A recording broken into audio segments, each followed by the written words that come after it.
Bismillahirrahmanirrahim. Assalamualaikum warahmatullahi wabarakatuh. Innal hamdalillah nahmaduhu wa nasta'inuhu wa nastaghfiruh wa na'udzu billahi min shururi anfusina wa sayyiati a'malina. Man yahdihillahu fala mudilla lahu wa man yudlil fala hadiya lahu. Asyhadu an la ilaha illallah wahdahu la syarika lahu wa asyhadu anna Muhammadan abduhu wa rasuluhu la nabiyya ba'dah. Allahumma salli wa sallim wa barik ala abdika wa nabiyyika Muhammad wa ala alihi wa sahbihi wa man ihtada bihadihi ila yaumil qiyamah. قال الله جل وعلا يا أيها الذين آمنوا اتقوا الله حق تقاته ولا تموتن إلا وأنتم مسلمون أما بعد. Ikhwani wa akhwati fillah rahimani wa rahimakumullah. Alhamdulillah, segala puji bagi Allah Subhanahu wa taala Ar-Rahmanir Rahim atas segala limpahan nikmat yang Allah anugerahkan bagi kita semuanya. Alhamdulillah, dengan nikmatnya Allah Subhanahu wa taala memperkenankan kita untuk melanjutkan kajian sirah Nabi kita Muhammad bin Abdullah sallallahu alaihi wasallam yang alhamdulillah kita mulai sejak awal pandemi dan sampai hari ini walillahil hamdu wal minnah. Allah Subhanahu wa taala mudahkan kita untuk berada di majelis ilmu ini untuk semakin mengenal Nabi kita Muhammad sallallahu alaihi wasallam dan semakin mencintai beliau sallallahu alaihi wasallam. Ikhwani wa akhwati fillah rahimani wa rahimakumullah. Pada kesempatan ini insyaallah pembahasan kita adalah sebagaimana yang telah disampaikan pada kajian sebelumnya, yaitu pada pekan lalu, bahwa terkait dengan disihirnya Rasulullah sallallahu alaihi wa ala alihi wa sahbihi wasallam. Ikhwah fillah rahimani wa rahimakumullah. Dan sebelum kita membahas akan hal ini, bahwa sihir sebagaimana yang antum ketahui bahwa adalah salah satu penyakit yang memang dibuat oleh sebagian orang untuk menyakiti sebagian orang yang lain. Dan itu apakah mungkin terjadi kepada sosok seorang nabi? Adalah mungkin terjadi pada sosok seorang nabi. Walaupun sebagaimana dijelaskan oleh para ulama bahwa sihir yang terjadi pada sosok Nabi Muhammad sallallahu alaihi wasallam atau nabi yang lainnya itu tidak akan mempengaruhi kenubuatan mereka.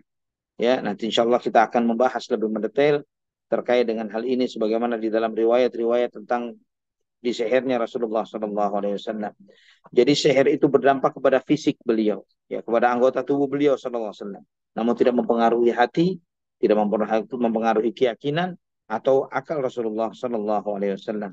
Jadi mempengaruhi panca indera beliau, penglihatan beliau sallallahu alaihi wasallam, sehingga beliau tertahan, sehingga tidak bisa mengkonsumsi makanan atau yang semisalnya melemahkan diri beliau sallallahu alaihi wasallam, dan tidak mempengaruhi sedikit pun terkait dengan penyampaian risalah dan syariat yang beliau sallallahu alaihi wasallam sampaikan. Ikhwah fillah rahimani wa rahimakumullah, sepulangnya Nabi sallallahu alaihi wasallam dari Hudaybiyah, yaitu di bulan Dzulhijjah dan memasuki bulan Muharram, ya,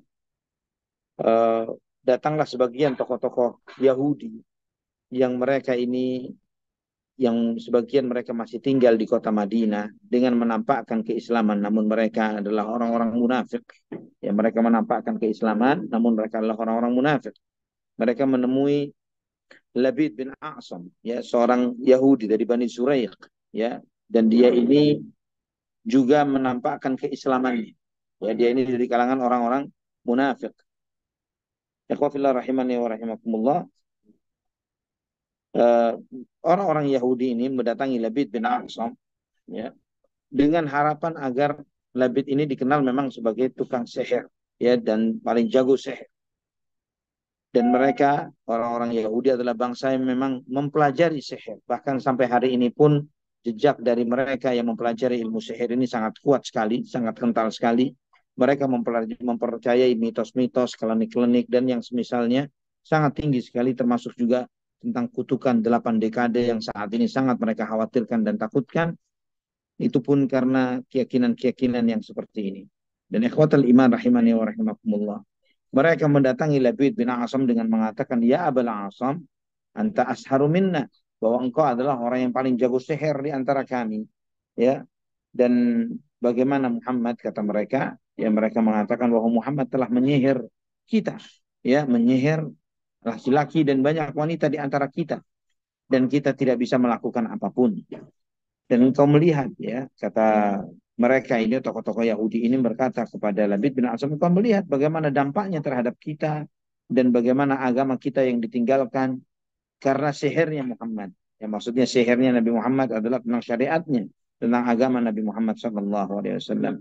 Dan berapa banyak juga orang-orang di antara kita yang mati terbunuh, ya akibat pengusiran, dan kemudian bagaimana kita telah membaca telah mengkaji dalam sirah, dalam perjalanan sirah Nabi kita Muhammad SAW. Berapa banyak dari mereka yang terusir dari kota Madinah, dan kita memberikan upah yang setimpal kepadamu jika kamu berhasil menyihir Nabi Muhammad SAW dengan sihir yang menyakiti Nabi Muhammad. Itu permintaannya. Nah, ikhwafillah rahimani wa rahimakumullah, maka Labid pun berupaya untuk menyihir Nabi. Dan biasanya sihir itu menggunakan sebagian dari apa yang terlepas dari tubuh korbannya atau objeknya.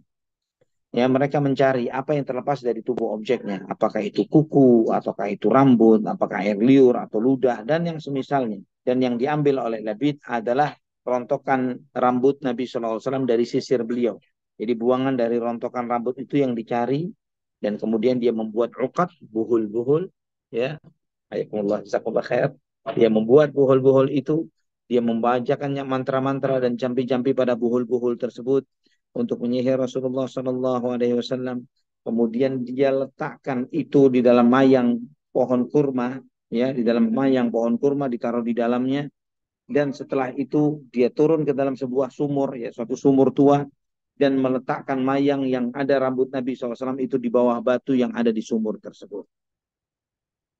Sehingga hal itu menyebabkan dampak pada diri Nabi Muhammad SAW, karena sihir ini sihir yang sangat kuat yang mereka lakukan terhadap Rasulullah SAW, sehingga Nabi SAW membayangkan melakukan sesuatu yang tidak pernah beliau lakukan.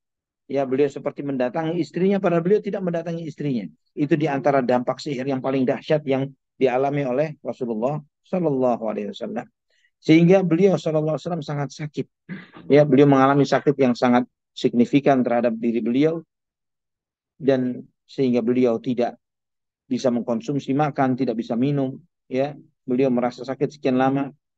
Dalam beberapa riwayat itu disebutkan bahwa dampaknya itu dimulai sejak artinya selama fasenya itu kurang lebih 6 bulan.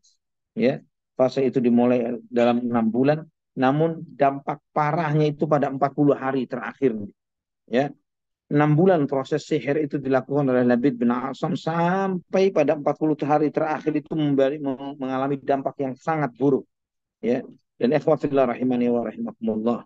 Sehingga pada suatu hari ketika Nabi SAW di rumah Aisyah radhiyallahu anha, beliau meminta, memohon kepada Allah Subhanahu wa taala. Dan kemudian Nabi SAW bersabda, "Ya Aisyah, asy'arti anna Allah aftani fima istaftaituhu fihi." Ya, wahai Aisyah, tahukah kamu bahwa Allah Subhanahu wa taala telah menjawab apa yang aku minta, aku tanyakan kepada Allah Subhanahu wa taala. Atani rajulan, datanglah kepadaku 2 orang, yaitu Jibril dan Mikail alaihi wassalam.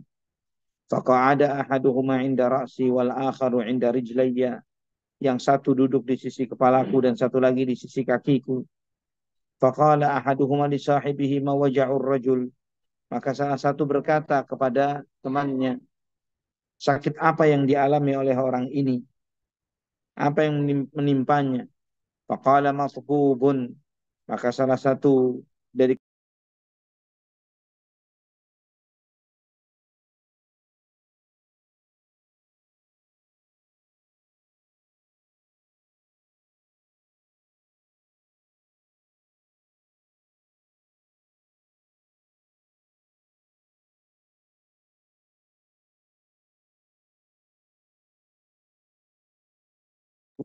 ya, kemudian beliau bertanya,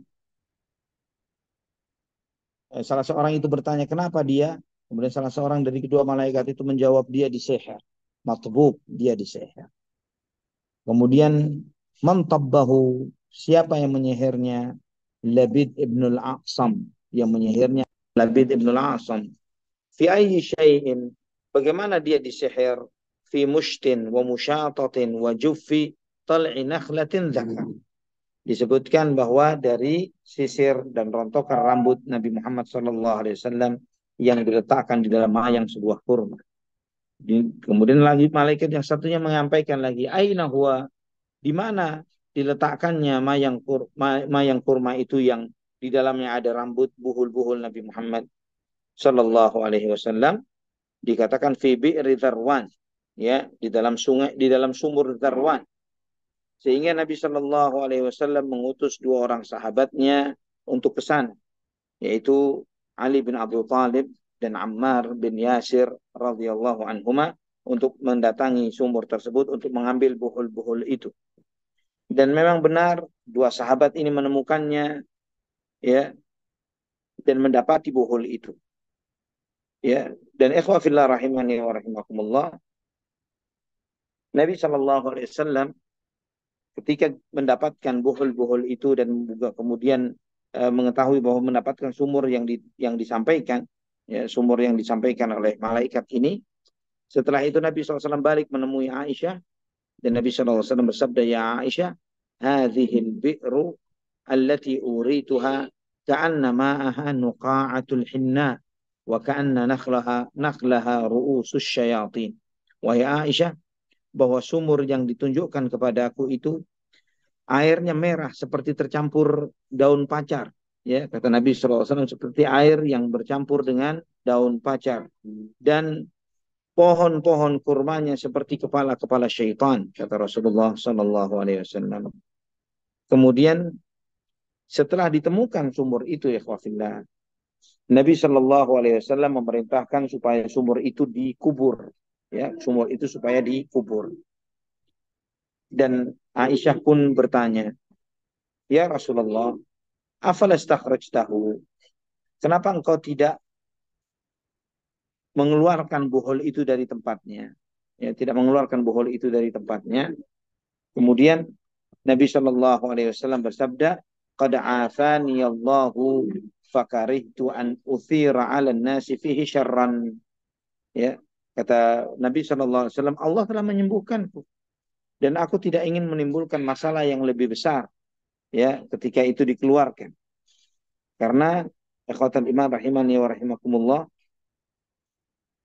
Labid bin A'sam dengan melakukan buhul-buhul itu, dia melakukan tindakan sihir yang jika sampai dikeluarkan, diketahui, bisa jadi bagi sebagian orang yang lemah imannya, memancing mereka untuk mengetahui bagaimana ilmu sihir itu berlaku dan bagaimana itu bisa dipelajari, ya, sehingga itu berdampak buruk bagi sebagian kaum muslimin. Maka dijelaskan oleh Imam An-Nawawi rahimahullah, oleh karena itulah Nabi Shallallahu Alaihi Wasallam tidak mengeluarkan buhul itu dari sumur yang ditunjuk oleh malaikat Jibril alaihissalam atau malaikat Mikail alaihissalam kepada Nabi Muhammad Shallallahu Alaihi Wasallam. Sehingga dengan demikian tidak menimbulkan mafsadat yang lebih besar bagi kaum muslimin. Kata Nabi Shallallahu Alaihi Wasallam, aku sudah sembuh. Allah berikan kesembuhan kepada aku. Dan maka aku tidak mau menimbulkan masalah yang lebih besar kepada kaum muslimin. Maka Nabi SAW memerintahkan untuk mengubur, ya, menutup sumur itu. Ikhwafillah rahimani wa rahimakumullah. Pada saat itulah turunlah surat Mu'awwidzatain, ya, atau Mu'awwidzatan, Qul a'udzu birabbil falaq dan Qul a'udzu birabbin nas, turun kepada Nabi Muhammad sallallahu alaihi wa ala alihi wa sahbihi wasallam, yang dengan itulah Rasulullah sallallahu alaihi wasallam diberi kesembuhan oleh Allah Subhanahu wa taala dari sihirnya si Labid bin A'sam al-Yahudi. Ikhwah fillah rahimani wa rahimakumullah. Para ulama menjelaskan terkait dengan hal ini, seperti Al-Imam Al-Tahawi dalam Syarah Mushkilul Athar dengan sanad yang sahih sesuai dengan syarat Muslim dari sahabat Zaid bin Arqam radhiyallahu an, beliau mengatakan bahwa ada seorang Yahudi yang menyihir Rasulullah sallallahu alaihi wasallam. Sebetulnya perkataan bahwa seorang Yahudi yaitu Labid bin A'sam ini kurang tepat, ya, karena walaupun itu diklaim sebagai Yahudi, kita harus mengetahui ya rahimani wa rahimakumullah, bahwa bangsa Arab dahulu memiliki suatu kaidah halif, yaitu koalisi yang seringkali koalisi suatu kaum dianggap bagian dari kaum tersebut. Ya, misalnya koalisinya Quraisy, maka dikatakan dia Al-Quraisy, orang Quraisy. Padahal cuma sekedar koalisinya. Ya, alhamdulillah. Simpen aja nanti buat pulang. Ikhwafillah rahimani wa rahimakumullah. Itu juga yang terjadi antara Bani Zuraiq. Yaitu Bani Zuraiq ini adalah di antara koalisinya orang-orang Yahudi. Jadi dia sebetulnya dari suku kalangan Aus atau Khazraj.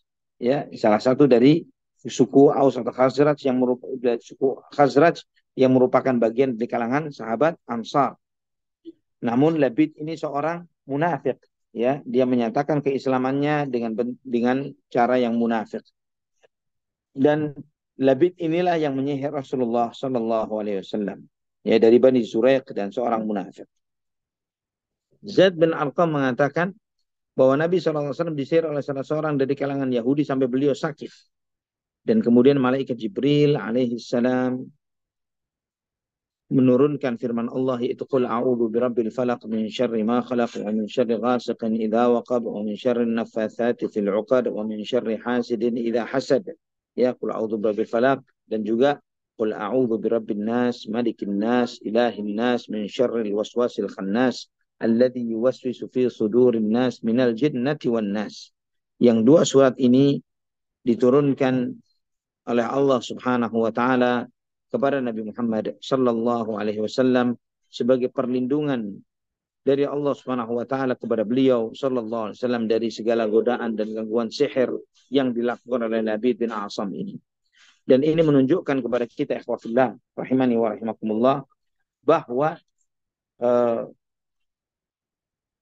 penyembuhan terbaik dari masalah sihir adalah berlindung kepada Allah Subhanahu wa taala dengan membaca ayat-ayat Allah Subhanahu wa taala, membaca Al-Qur'an dan sunnah Nabi sallallahu alaihi wasallam, doa-doa dari sunnah Nabi sallallahu alaihi wasallam. Dengan membaca terutama Mu'awwidzatain, Qul a'udzu birabbil falaq dan Qul a'udzu birabbin nas, kita telah menjalankan sunnah Nabi Muhammad sallallahu alaihi wasallam, kita telah menjalankan apa yang dilakukan oleh malaikat Jibril dan Israfil dan Mikail alaihi wassalam ketika meruqyah Rasulullah sallallahu alaihi wasallam dengan membaca dua surat ini. Dengan membaca Qul a'udzu birabbil falaq min syarri ma khalaq wa min syarri ghasiqin idza waqab wa min syarri naffatsati fil 'uqad wa min syarri hasidin idza hasad. Ya. Qul a'udzu birabbil falaq. Katakanlah aku berlindung kepada Tuhannya subuh. Min syarri ma khalaq. Dari keburukan apa yang diciptakannya. Ya, kalau dan aku berlindung dari kejahatan malam ketika meliputi dunia ini, meliputi bumi, wa min syarri naffatsati fil 'uqad, dan dari kejahatan jiwa-jiwa yang jahat yang meniup di buhul-buhul, wa min syarri hasidin idza hasad, dan dari kejahatan orang-orang yang iri, yang dengki ketika dia melampiaskan dan merealisasikan keirian dan kedengkiannya. Ini dua surat ini adalah dua surat yang terbaik bagi seorang hamba ketika memohon perlindungan kepada Allah Subhanahu wa taala. Sampai Nabi sallallahu alaihi wasallam bersabda dalam hadis riwayat Imam Ahmad dengan sanad yang sahih dari Uqbah bin Amir radhiyallahu an, beliau bersabda, "Unzilat alayya suratani fata'awwadhu bihinna fa innahu lam yata'awwadh bimithlihinna." Telah turun kepadaku dua surat, maka mintalah perlindungan kepada Allah dengan membaca dua surat ini. Karena tidak ada permohonan permintaan perlindungan kepada Allah melebihi seperti yang dimohonkan di dalam dua surat ini. Yaitu Qul a'udzu birabbil falaq dan Qul a'udzu birabbin nas. Karena Qul a'udzu birabbil falaq, ikhwafillah rahimani wa rahimakumullah, kita secara global, ya, secara global dan terperinci memohon perlindungan kepada Allah Subhanahu wa taala dari kejahatan-kejahatan yang di luar diri kita. Itu surat Al-Falaq.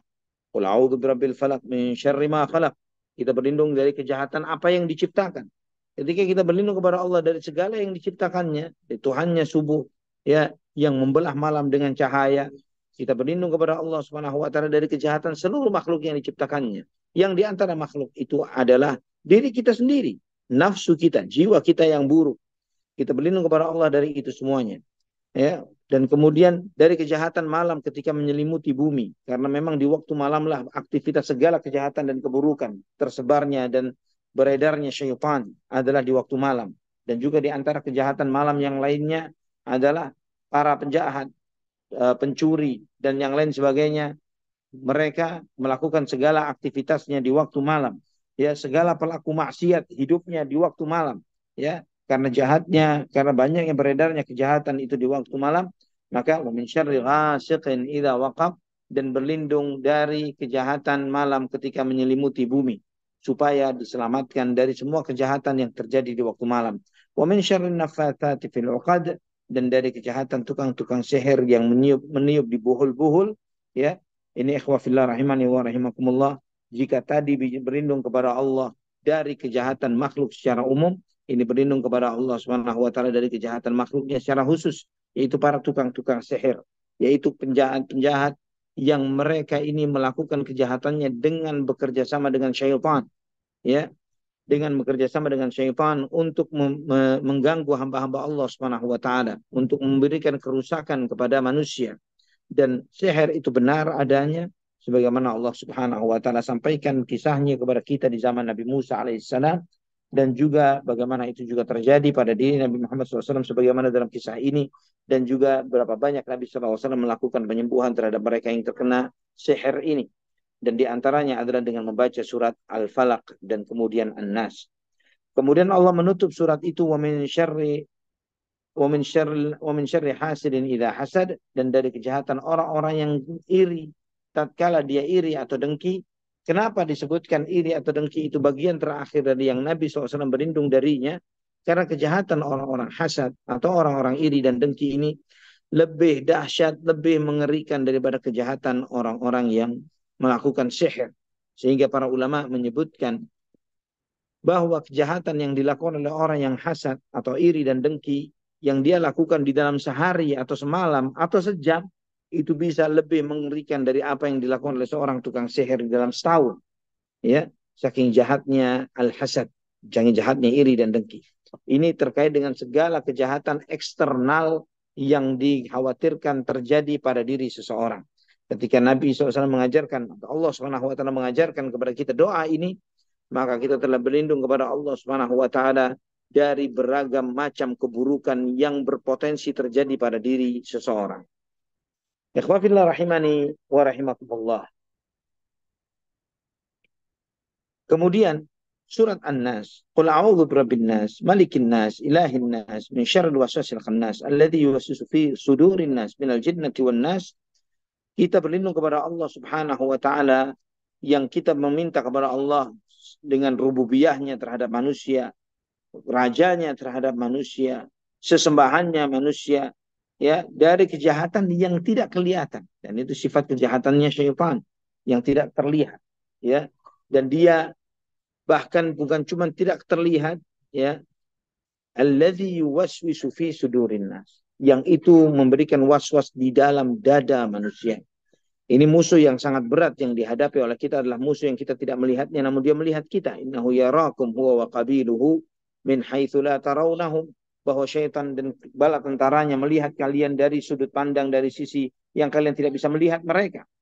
Tidak cukup sampai di sana, bahkan mereka bisa beredar di dalam tubuh kita melalui peredaran darah, sebagaimana sabda Nabi sallallahu alaihi wasallam, inna syaitana yajri fi bani adam majrad dam. Sesungguhnya syaitan mengalir di dalam diri manusia melalui peredaran darahnya, menggoda kita dengan cara yang seperti ini. Nah, ini ikhwafillah rahimani wa rahimakumullah.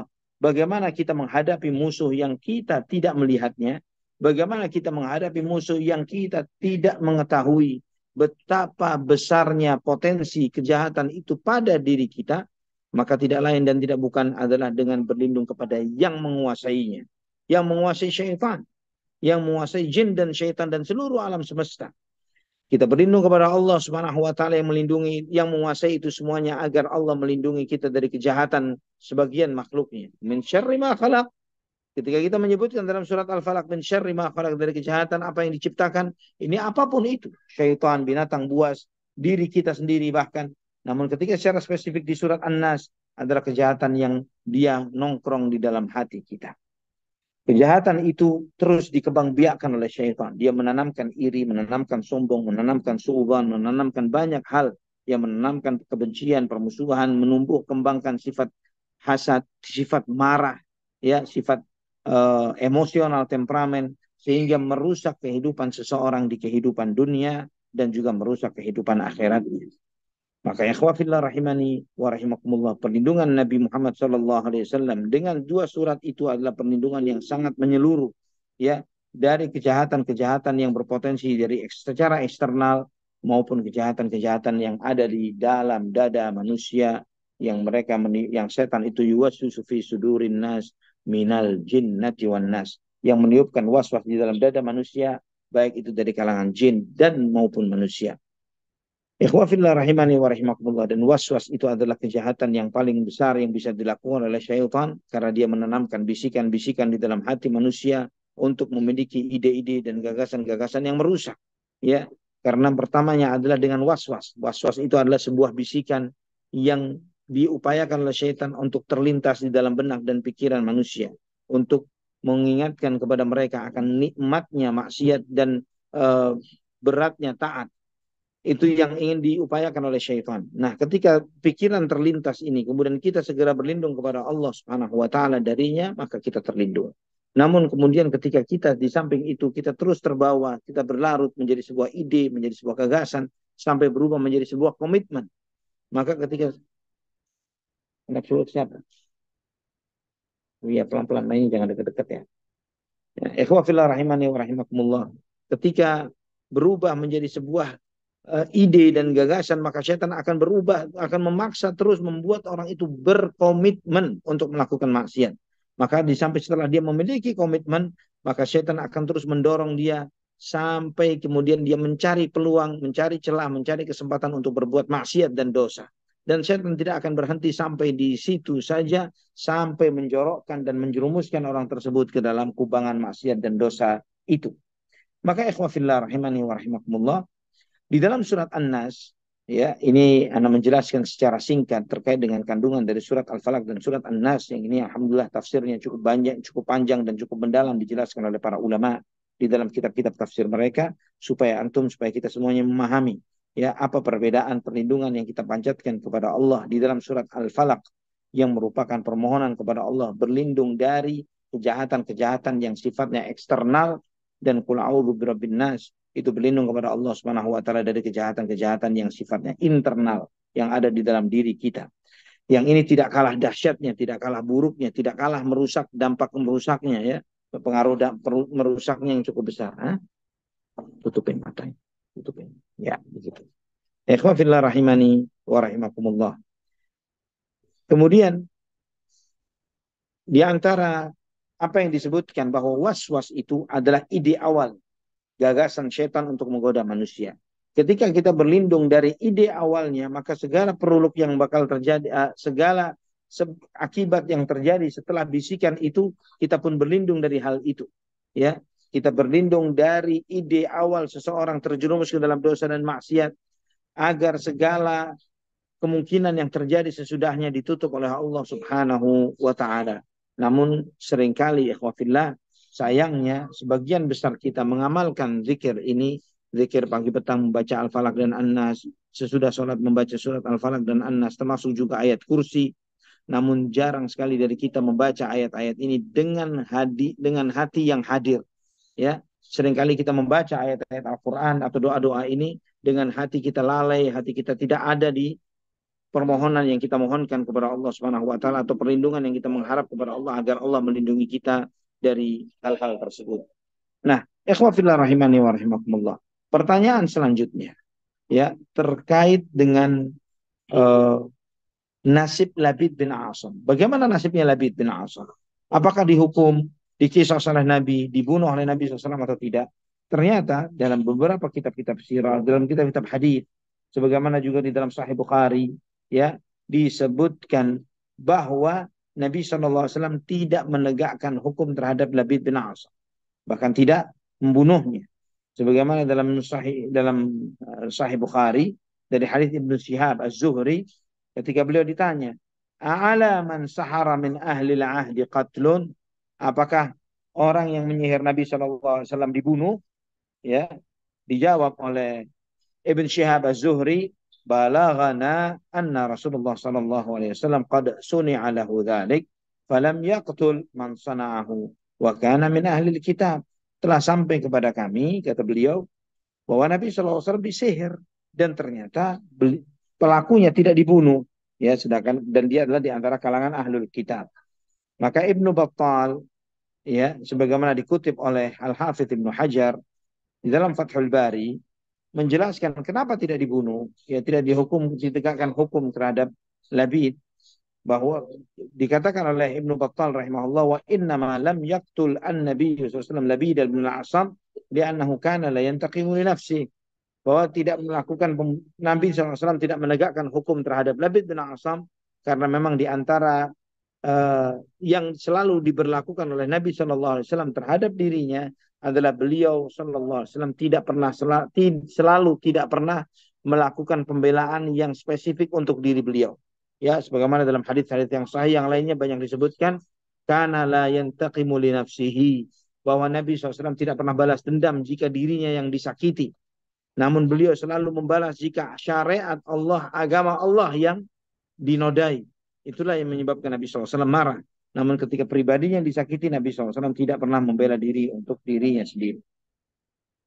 Dan juga di antara penyebab lainnya adalah dikhawatirkan ketika Labid dilakukan, ya, penegakan hukum terhadapnya itu akan menimbulkan fitnah di antara kaum muslimin, terutama, ya, di antara sahabat Ansar yang memiliki koalisi dengan orang-orang, sebagian orang-orang Yahudi tersebut, dengan sahabat, ya, yaitu dengan kalangan umat Islam yang lainnya.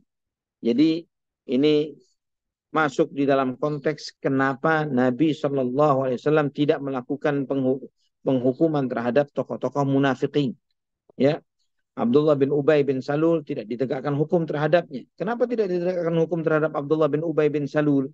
Ya, karena Abdullah bin Ubay adalah tokoh yang disegani oleh orang-orang Ansar, sebagian oleh sahabat Ansar, dan tidak ditegakkan hukum itu supaya tidak tersebar kebohongan, tersebar berita bahwa Nabi Shallallahu Alaihi Wasallam membunuh sahabatnya, ya, membunuh sahabatnya.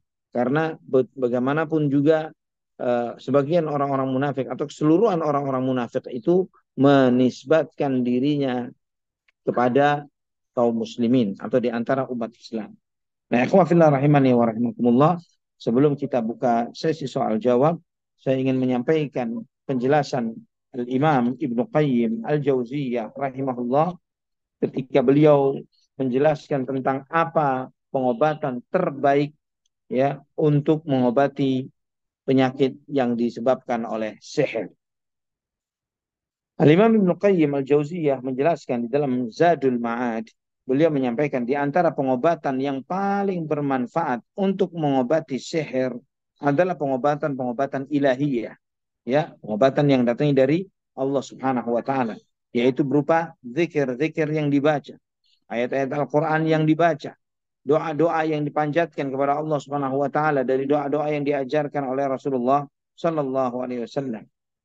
Kata beliau, kata Imam Ibnu Qayyim Al-Jauziyah, jika hati itu ramai, semarak, makmur dengan zikrullah, ya, makmur dengan permohonan-permohonan, perlindungan-perlindungan, zikir-zikir, ta'awudzat, pemohonan perlindungan kepada Allah Subhanahu wa taala, ya, dan wirid itu atau zikir itu hatinya tidak kosong dari zikir tersebut, lisannya tidak kering dari zikir-zikir itu, maka ini kata beliau, kana hadza min a'zamil asbabil lati tamna'u isabat as-sihri lahu.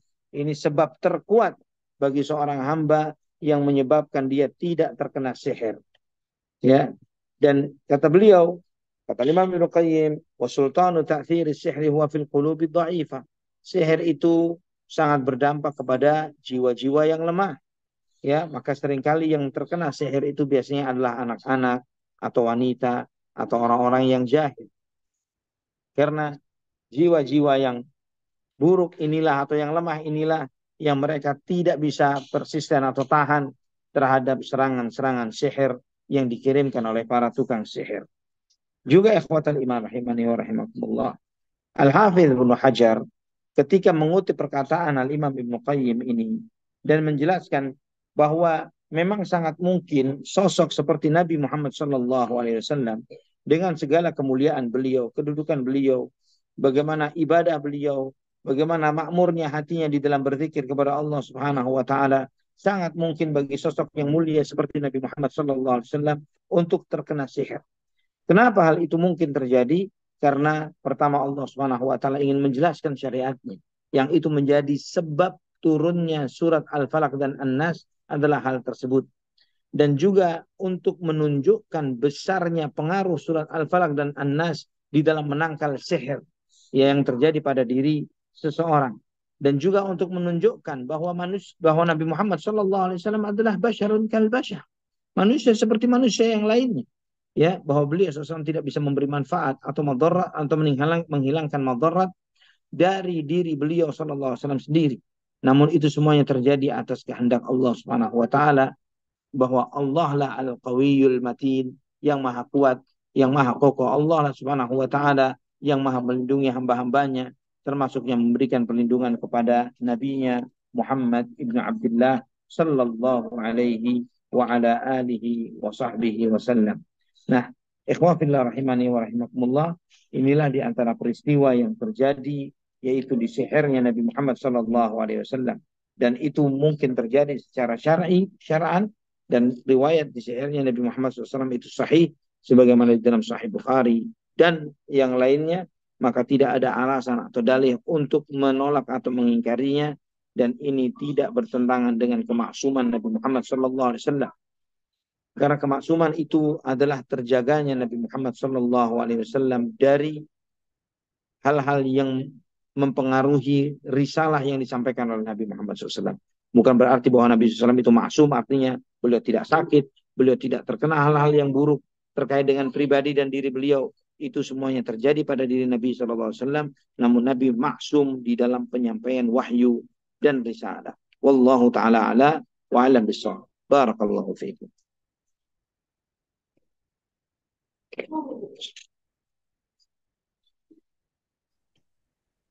Silahkan. Barakallah. Jazakumullahu khairan Ustadz atas materinya hari ini. Yang jadi pertanyaan adalah, yang pertama Ustadz, Assalamualaikum warahmatullahi wabarakatuh. Ustadz, saya buka usaha kecil-kecilan sebuah toko, punya partner, kemudian suatu kali saya melihat kami sama-sama ibu-ibu Ustadz, keluar dari tasnya dengan secara tidak sengaja ketika dia mengambil sesuatu seperti jimat-jimat Ustadz. Jadi ada Arabnya, kemudian yang kayak kain hitam terus dibungkus-bungkus dan seterusnya. Yang saya yakini itu seperti jimat-jimat. Nah, setelah itu saya tidak comfortable dengan dia. Apakah boleh saya tegur secara langsung, Ustadz? Tetapi kalau saya tegur, pastinya ini akan mengakibatkan hal yang tidak baik dalam kita berbisnis. Apa yang bisa Ustadz katakan tentang ini? Jazakumullah khair. Barakallahu fiik wa jazakallahu khair. Menegurnya, kalau mengikuti sunnah Nabi Shallallahu Alaihi Wasallam, maka Nabi Shallallahu Alaihi Wasallam itu menegurnya dengan menanyakan, ya, sebagaimana ketika ada salah seorang sahabat yang menggunakan sebuah gelang, ya, gelang dari kuningan sebagai sebuah penangkal dari penyakit tertentu misalnya.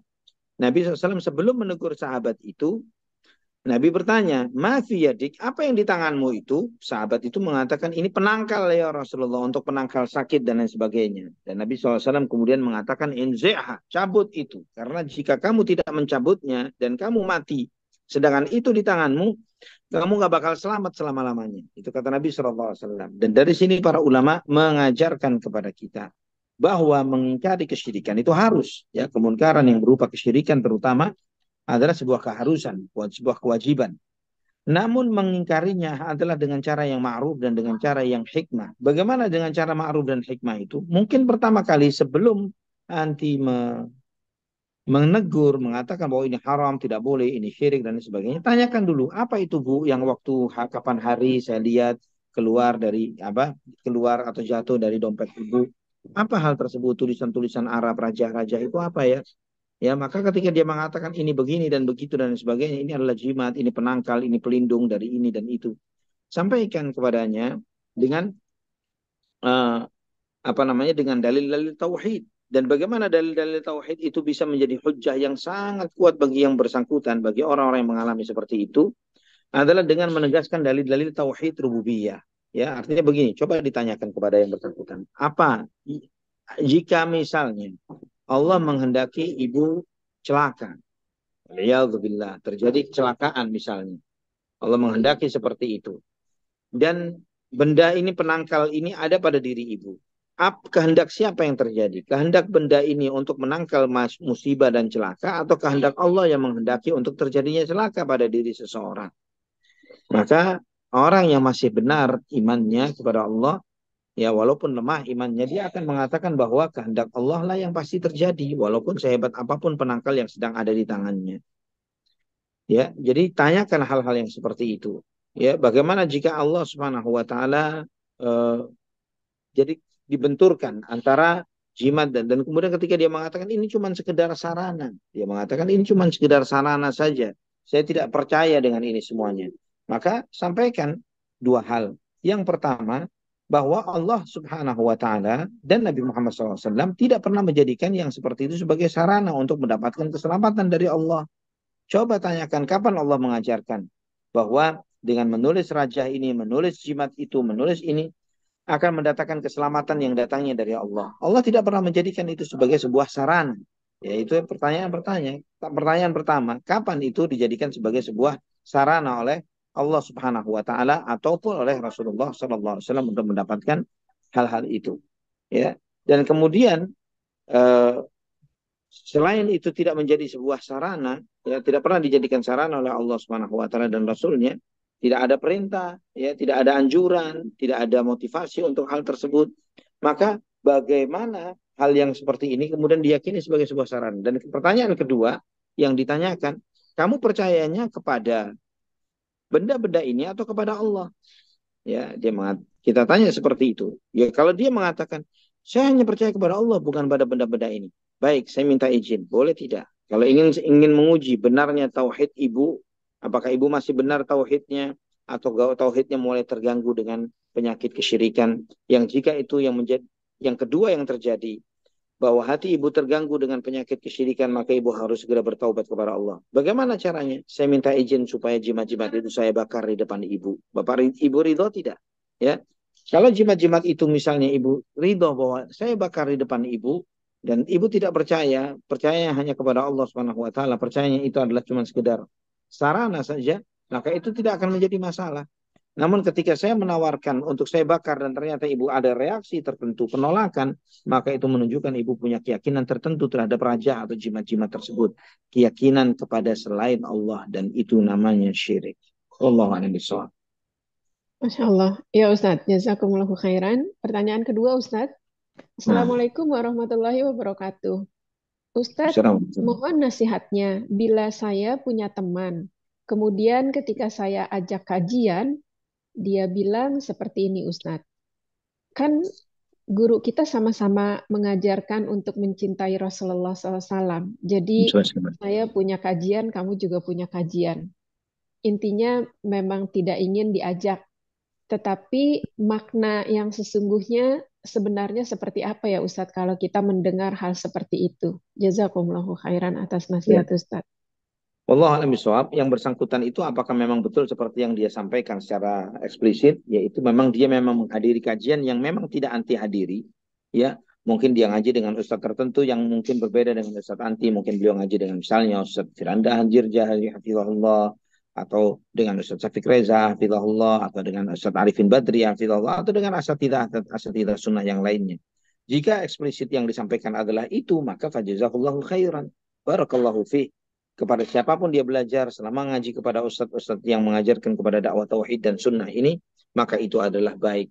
Tidak harus fanatik kepada seorang guru tertentu, ya, tidak harus mengedepankan atau mengunggulkan seorang guru tertentu dari guru yang lainnya. Tetap selama mereka di atas manhaj atau akidah yang sama, maka itu adalah sebuah kebaikan bersama. Jika itu yang dimaksud. Namun jika maksudnya adalah ternyata yang dimaksud gurunya yang ikut mencintai, yang juga mencintai Nabi Shallallahu Alaihi Wasallam itu adalah ustadz-ustadz atau dai-dai yang di luar akidah atau manhaj salaf atau manhaj sunnah, maka yang bersangkutan mungkin kita bisa tunjukkan bagaimana dia mengklaim mengatakan gurunya mengajarkan kepada mencintai Nabi, tapi kenapa kok memadamkan sunnah Nabi? Kenapa tidak menghidupkan sunnah Nabi Muhammad Sallallahu Alaihi Wasallam? Ya, seperti misalnya menganjurkan untuk bagi laki-lakinya berjanggut, misalnya tidak memakai pakaian yang isbal, misalnya. Kok malah sebaliknya, malah menganjurkan kepada hal-hal yang dibenci oleh Nabi, yang diperingatkan oleh Nabi, diingatkan akan bahayanya, yaitu seperti misalnya menghidupkan bid'ah-bid'ah. Kok seperti ini dikatakan mencintai Nabi? Mencintai Rasulullah SAW adalah taat kepada beliau, bukan dengan malah menyelisihi wasiat dan pesan serta hadis-hadis yang beliau SAW sampaikan. Wallahu a'lam bishawab. Ya Ustadz, jazakumullahu khairan. Ustadz, ini satu lagi sedikit, Nah, afwan. silakan. Boleh. Ya, Assalamualaikum warahmatullahi wabarakatuh. Ustadz, ketika ada yang mengatakan bahwa musik itu tidak haram, dan ini dari keluarga dekat, bagaimana cara memberitahu yang cukup singkat ya Ustadz, bahwa Oh, musik itu haram? Jazakumullahu khairan. barakallahu fiik. Ada hal yang paling mudah, ya banyak hal ya, banyak aspek yang bisa kita tunjukkan ya. Kalau misalnya kita berseteru tentang dalil, seringkali pemahaman itu atau pemahaman seseorang itu bertingkat-tingkat ya. Sehingga sebagian orang karena sudah sangat fanatik dengan seorang syekh, seorang guru, ya seorang pembimbing tertentu, maka apa yang dia dengar dari syekh atau guru atau pembimbing itu menjadi sebuah syubhat yang mengakar pada diri orang itu. Maka dengan demikian maka membuat dia menerima mentah-mentah keyakinan itu dan pemahaman itu dan meyakininya dengan sekuat-kuatnya. Kita tanyakan kepada yang bersangkutan ya bahwa apakah mungkin, ya pertanyaan apakah mungkin cinta kepada musik dan cinta kepada Quran itu beriringan di dalam hati seorang hamba? Ini sesuatu yang mustahil dirasakan, yang mustahil berlaku pada hati seorang muslim atau mukmin. Sederhana saja, misalnya ketika dia lagi asyik, misalnya dia mengatakan bahwa saya cinta Quran, tapi di saat yang bersamaan saya juga tidak membenci musik atau dia mencintainya. Boleh silahkan dengan klaim dan anggapannya itu. Ketika dia lagi asyik mendengarkan nyanyian dan lagu, coba switch diganti dengan mendengarkan qiraatul Quran. Walaupun ngajinya yang dibaca oleh Syekh Abdurrahman As-Sudais misalnya, atau Syekh Su'ud Ash-Shurey misalnya, atau Syekh Hani Ar-Rifai misalnya, atau Musyairi Rashid Al-Afasi misalnya, bacakan qari yang the best yang mungkin antum pernah pahami, switch, ganti apa yang dia dengar dari nyanyian dan lagu itu dengan bacaan Al-Quran. Bagaimana suasana hatinya, bagaimana raut wajahnya, bagaimana reaksinya, itu menunjukkan kemana kecenderungan dirinya, kepada lagu, kepada nyanyian, atau kepada kalamullahi jalla jalaluh. Wallahu a'lam bishawab. Masya Allah. Ya Ustadz, jazakumullahu khairan. Barakallahu fiik. Bismillah. Assalamualaikum Tafadhol Ustaz. silakan. Assalamualaikum Waalaikumsalam. Ustaz. Waalaikumsalam warahmatullahi wabarakatuh. Izin bertanya Ustaz. Ahlan wa sahlan akhi. Pertama Ustaz mengenai sihir Ustaz. Mungkin Nah, saya terlewat. ya, Pertanyaannya itu sendiri apa hikmahnya Rasulullah SAW kena sihir? sihir. Atau mungkin pertanyaannya kenapa Rasulullah bisa kena sihir? Yang pertama Nah, kan sihir itu adalah salah satu simbol kemusyrikan. Nah, hmm. kemudian yang kedua, eh, Nabi Musa itu bisa mengalahkan sihir. Barakallahu sihir. Kenapa Rasulullah SAW bisa kena sihir, sementara Nabi Allah itu. Musa bisa mengalahkan sihir? Terus yang Nah, ketiga, bukankah sihir itu menggunakan bantuan jin atau syaitan? Sementara nah, Rasulullah SAW itu kan jinnya sudah ditundukkan atau syaitannya sudah ditundukkan oleh Allah Ta'ala. Nah, tapi nah. masih bisa kena sihir. Kenapa, Ustaz? Nah, Allah barik apa? fiik. Tiga pertanyaan tapi mungkin satu jawabannya. Pertama jawaban terkait dengan yang jin atau syaitan yang ditundukkan dari diri Nabi Muhammad SAW adalah qarinnya beliau. Bukan semua jin dan bukan semua syaitan. Hanya qarin yang mendampingi Nabi Muhammad SAW. Adapun jin dan syaitan yang lainnya tetap dengan keliaran dan kejahatan dan kezalimannya. Termasuk juga jin yang mencoba mengganggu Nabi Muhammad SAW ketika beliau sedang sholat sampai beliau mencekiknya. Ya, ketika sedang melaksanakan sholat. Itu sebagaimana dalam Sahih Bukhari disebutkan akan hal ini. Ketika sholat beliau mencekiknya sampai beliau merasakan, saya merasakan dinginnya lidah syaitan itu di tanganku, kata Rasulullah. Dan jika bukan karena doanya Nabi Sulaiman, ya, waj'al li mulkan la yanbaghi li ahadin min ba'di, dan jadikanlah bagiku kekuasaan yang tidak sepantas yang kau berikan kepada manusia sesudahku, yang seperti itu. Maka jika bukan karena aku mengingat doanya Nabi Sulaiman itu, niscaya aku akan mengikat setan itu supaya dijadikan main oleh anak-anak yang ada di kota Madinah. Ini menunjukkan bahwa yang untuk jawaban terkait dengan tentang bukankah jin atau setan yang ditundukkan oleh Allah, itu benar bahwa itu adalah qarinnya Nabi, tapi tidak semua jin dan semua syaitan. Ya, itu hanya untuk qarin Rasulullah SAW. Artinya Labid bin Asam tidak bekerja sama dengan jin atau qarin Nabi Muhammad SAW, tapi dengan jin-jin dan setan-setan yang lainnya. Nah, apa hikmahnya di balik ini? Ikhwafillah rahimani wa rahmatullah. Sebagaimana tadi sempat disinggung sedikit bahwa hikmahnya bahwa apakah mungkin orang saleh, ya, orang yang saleh, orang yang bertakwa kepada Allah itu di eh, mendapatkan gangguan dari jin, dari syaitan, atau juga mendapatkan gangguan dari sihir? Jawabannya adalah mungkin. Ya, untuk menjelaskan bahwa kemungkinan terjadi pada diri orang saleh itu mungkin terjadi. Dan kemudian juga untuk menurunkan syariat. Ya, Allah Subhanahu wa taala mengizinkan Nabi Muhammad sallallahu alaihi wasallam terkena sihir ini untuk menunjukkan, untuk menurunkan syariat, turunnya surat Al-Falaq dan surat An-Nas, ya, kepada Nabi Muhammad sallallahu alaihi wasallam, dan bagaimana sembuhnya Nabi dari semua ikatan itu dengan seketika tanpa harus menemukan buhul-buhulnya. Ya, sebagian para raqi, para ahli ruqyah, mereka seakan-akan beranggapan bahwa sebagian ahli ruqyah bahkan bahwa buhul itu harus ditemukan, dan jika tidak ditemukan maka tidak akan mendapatkan kesembuhannya, dan itu tersanggahkan atau terbantahkan dengan apa yang dijalani oleh Nabi Muhammad SAW dengan turunnya surat Al-Falaq dan surat An-Nas. Adapun jika Nabi Musa alaihi salatu wassalam, Nabi Musa alaihi salam bisa mengalahkan para tukang sihir, sedangkan kenapa Nabi Muhammad SAW terkena sihir? Seakan-akan menggambarkan ini kelihatannya Nabi Musa alaihissalam lebih hebat dari Nabi Muhammad SAW. Jawabannya tidak seperti itu. Ya, ini konteksnya beda. Konteksnya Nabi Musa alaihissalam adalah pertarungan yang untuk menunjukkan siapa yang lebih unggul antara kalamullah jalla jalaluh, antara agama Allah, syariat Allah Subhanahu wa taala, atau ilmunya para tukang sihir. Di dalam pertandingan dan pertarungan seperti ini, maka Allah Subhanahu wa taala menunjukkan melalui Nabi Musa alaihissalam akan keunggulan dan kemenangan agamanya dan syariatnya ketimbang apa yang dibawa oleh para tukang-tukang sihir Fir'aun.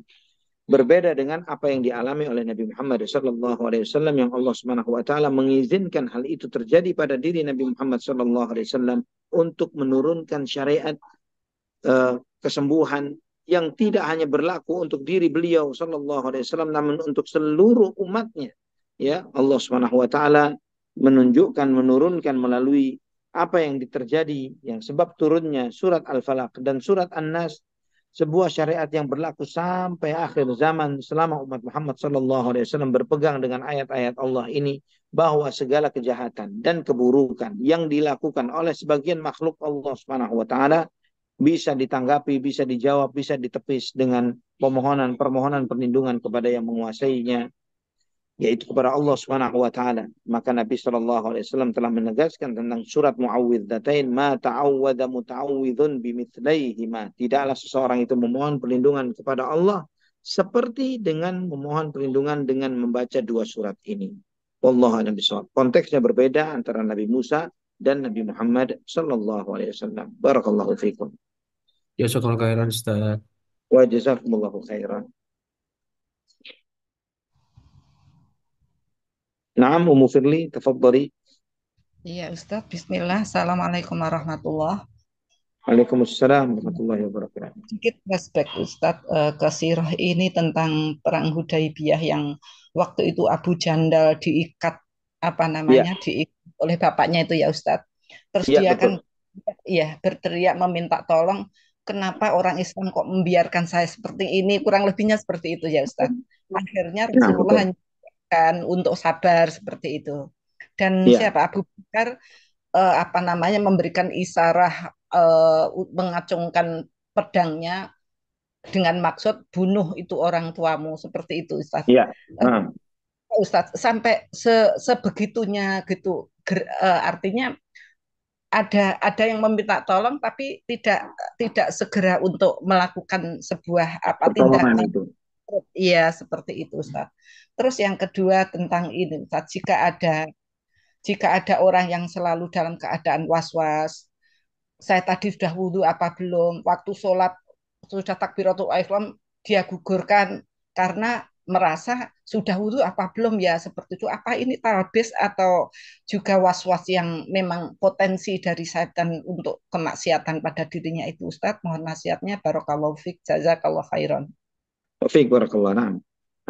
Yang pertama tentang yang terjadi pada Abu Jandal radhiyallahu an, bahwa Nabi SAW tidak membantunya, mendiamkannya karena terikat dengan perjanjian yang seorang muslim mengikuti perjanjian dan komitmen yang telah disepakati antara beliau SAW dengan orang-orang musyrikin Quraisy, dan mustahil bagi Nabi SAW menjadi orang yang pertama kali mengkhianati perjanjian itu. Adapun ketika Umar bin Khattab menghampiri Abu Jandal dan mengarahkan ujung pedangnya supaya ditarik oleh Abu Jandal, karena kita mengetahui bahwa di awal perjanjian Umar bin Khattab termasuk orang yang tidak setuju dengan perjanjian tersebut, ya. Maka Umar berinisiatif dengan yang seperti ini, ya ini adalah perjanjian yang tidak fair menurut hemat awalnya Umar. Ya, sebelum kemudian beliau menyesal akan hal itu. Ya, hemat awalnya Umar mengira bahwa itu adalah sesuatu yang tidak fair, yang tidak layak kita untuk mengikuti perjanjian yang seperti itu. Maka Umar pun mengarahkan kepada hal yang seperti ini. Namun ketika Abu Jandal tidak mau mengikuti saran atau apa yang isyarat yang dilakukan oleh Umar, malah memperlakukan yang seperti itu, maka dengan berjalannya waktu, setelah berjalannya kembalinya Nabi Muhammad SAW dan kaum muslimin dari Hudaybiyah, itu kemudian turunnya firman Allah dari surat Al-Fath semakin menguatkan sikap dan keyakinan Umar bahwa sikap Nabi Muhammad SAW lah yang benar. Ya, bukan sikap yang diambil awalnya oleh Umar bahwa seakan-akan keputusan itu adalah keputusan yang lebih berpihak kepada orang-orang musyrikin Quraisy dan mengalahkan mengurangi keberuntungan atau keuntungan dari sisi umat Islam. Ini terkait dengan Abu Jandal. Jadi karena komitmen janji yang mustahil seorang muslim itu berkhianat di dalam perjanjiannya dan perdamaiannya. Itu yang harus dijaga oleh sesama umat Islam. Kemudian yang kedua, yaitu terkait dengan was-was di dalam wudu ataupun sholat. Apakah itu talbis ataukah was-was? Was-was bagian dari talbis. Was-was bagian dari talbis atau godaan syaitan dan iblis. Ya, di antaranya adalah was-was syaitan. Ya, dan itu memang benar. Ya, keraguan-raguan apakah wudunya sah atau tidak, apakah wudunya masih ada atau tidak, itu adalah bagian dari was-was, apakah takbiratul ihram dan sebagainya, apakah benar atau tidak.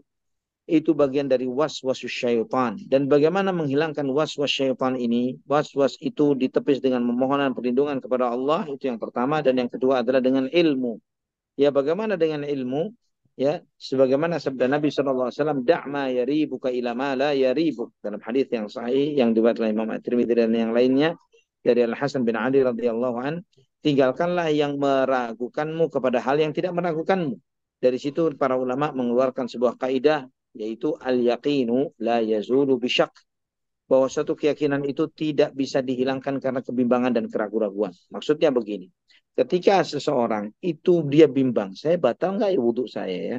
Coba dia remind lagi, apa yang diingat olehnya. Kalau dia mengingat, anak ingat wudhunya, tapi anak tidak ingat buang anginnya, misalnya seperti itu, sama sekali anak nggak ingat kalau saya buang angin. Maka apa yang ada di dalam benaknya? Ada dua kondisi. Dia ingat wudhunya, momentum wudhu dia ingat, itu sesuatu yang yakin, ya. Dan kemudian dia ambigu, dia bingung, dia bimbang, buang angin atau tidak. Ini syak, ini ragu-ragu. Maka keyakinan tidak bisa disirnakan oleh yang ragu-ragu. Maka ragu-ragu harus nyingkir, harus pergi. Yang ada di benaknya bahwa saya dalam keadaan suci. Dengan cara seperti itu dia bisa menepis was-was yang timbul oleh syaitan. Wallahu a'lam bishawab.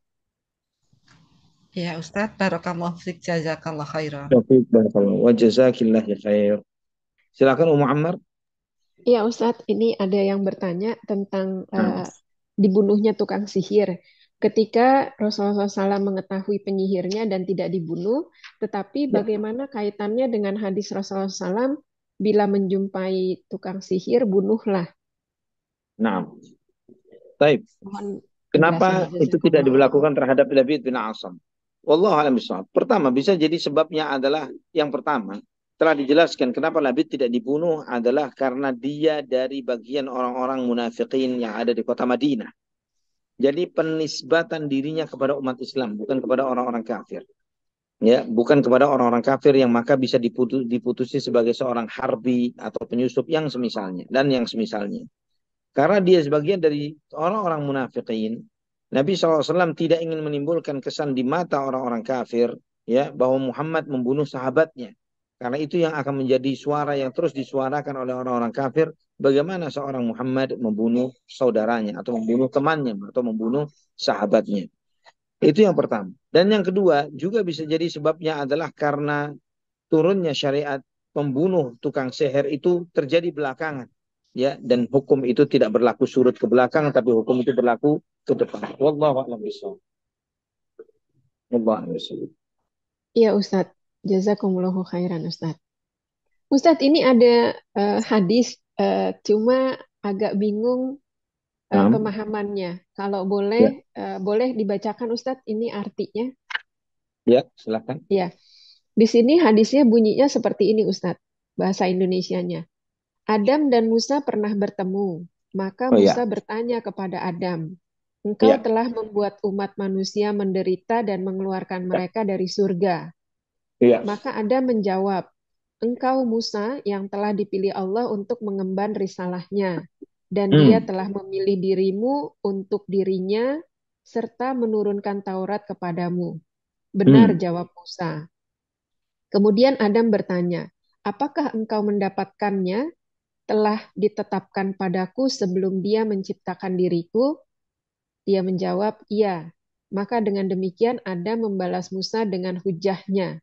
Nah, yang dimaksud Adam telah membahas Musa dengan hujahnya ini yang seperti apa, Ustadz? ya. Jazakumullahu Baik, khairan. barakallahu fiik. Jadi dari hadis itu hadis sahih dalam Sahih Bukhari, ihtijaju Adam Musa, di situ bahwa Nabi Adam mengalahkan Nabi Musa di dalam perdebatan itu.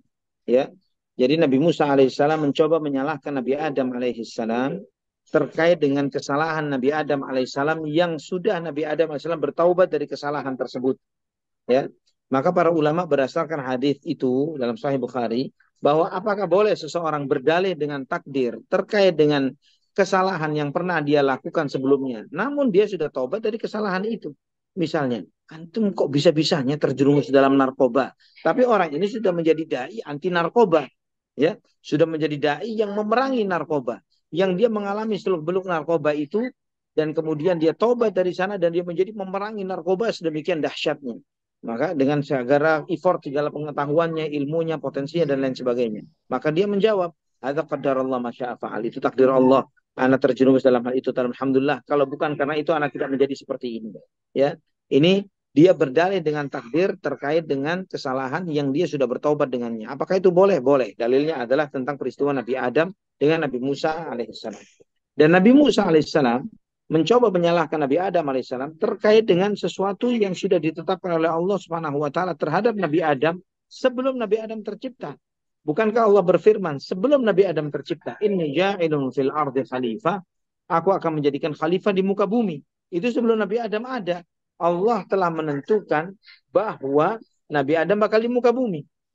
Ya, itu ketetapan Allah sebelum Nabi Adam tercipta.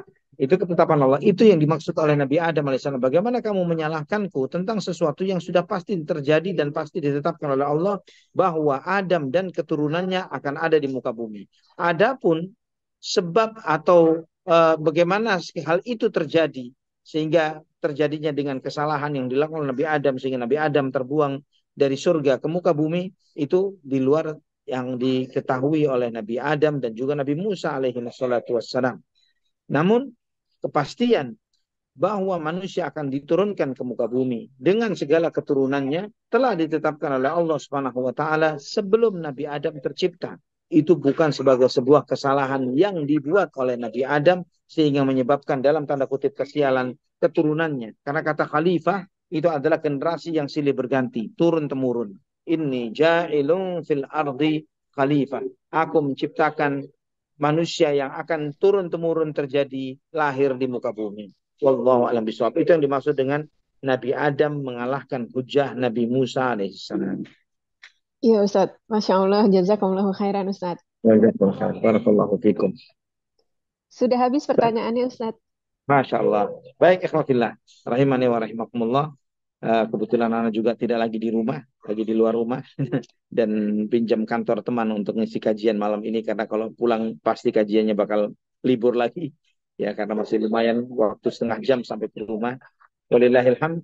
Pada kesempatan ini kita ngaji, kita membahas tentang sirah Nabi kita Muhammad SAW. Melanjutkan materi yang sebelumnya terkait dengan disihirnya Nabi Muhammad SAW.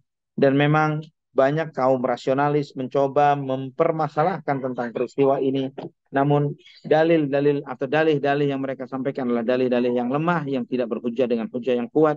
Sedangkan riwayat-riwayat ini adalah riwayat-riwayat yang sahih, disahihkan oleh para ulama di dalam kitab-kitab hadis mereka, dijelaskan oleh para ulama seperti Al-Hafidz Ibnu Katsir, Al-Imam Ibnu Jarir At-Tabari dan yang lainnya, dan juga sanggahan para ulama ahlul hadis terkait dengan syubhat-syubhat yang mereka tebarkan, kaum rasionalis tebarkan terkait dengan disihirnya Nabi Muhammad SAW, terkait dengan kemaksuman, terkait dengan bahwa level Nabi Muhammad bisa jadi lebih rendah dari Nabi yang lainnya karena hal ini dan lain sebagainya. Semuanya telah disanggah dengan sangat mendetail di dalam karya-karya para ulama Ahlus Sunnati wal Jamaah. Maka kita bersyukur kepada Allah Subhanahu wa taala yang telah menempatkan dan mengokohkan akidah dan keyakinan kita di atas keyakinan yang sahih ini, yang berdasarkan Al-Quran dan Sunnah Nabi SAW yang sahihah. Dan keyakinan ini adalah keyakinan yang selaras antara nas yang sahih dengan akal yang sehat. Semoga Allah Subhanahu wa taala senantiasa menjaga akidah dan keyakinan kita di atas keyakinan yang sahih ini, dan semakin menumbuhkan kecintaan kita kepada Al-Qur'an dan kecintaan kita kepada Nabi Muhammad sallallahu alaihi wasallam. Semoga apa yang kita pelajari bermanfaat bagi kita semuanya. Kita tutup dengan doa kafaratul majlis. Subhanakallahumma wa bihamdik, asyhadu an la ilaha illa anta, astaghfiruka wa atubu ilaik. Wassalamualaikum warahmatullahi wabarakatuh. Waalaikumsalam warahmatullahi wabarakatuh. Ustadz, untuk tema yang akan datang sudah ada Ustadz? Afwan. Tema nanti Ana WA-kan, karena ada akumulasi beberapa bab yang mungkin akan Ana rangkumkan kepada satu tema tertentu. Oh iya, jazakumullahu khairan Ustadz. Wa jazakumullahu khairan. Barakallahu fikum. Mohon pamit kepada ikhwan semuanya. Jazakumullahu khairan.